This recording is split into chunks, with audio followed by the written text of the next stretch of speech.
that really is cool. Right. But you see, the law of gravity says that if I jump up, I must come back down again. There are certain laws of life that govern our lives. And if you're mad with yourself, then the law of life says that you're going to be mad with everybody around you as well. Right. Come on.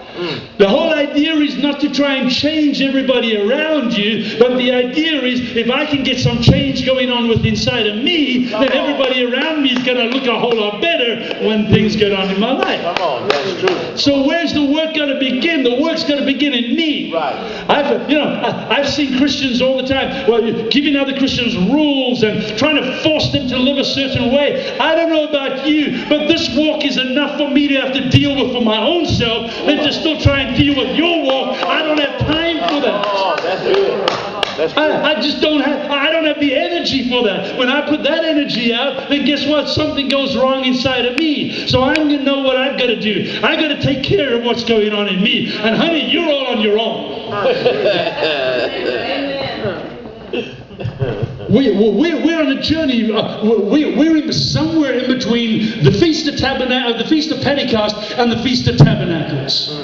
And some of us seem to run back to Pentecost every once in a while. We seem to like that little gooey feeling of Pentecost. And Pentecost was vital and needed in our life. But there's a greater feast that God called Israel to, and that was the Feast of Tabernacles, when God said, come, so I can tabernacle with you. I can dwell in you, and you and I can have this little intimate relationship going. Come on, man. When the Feast of Tabernacles took place, they didn't come into one big room and everybody have a great time.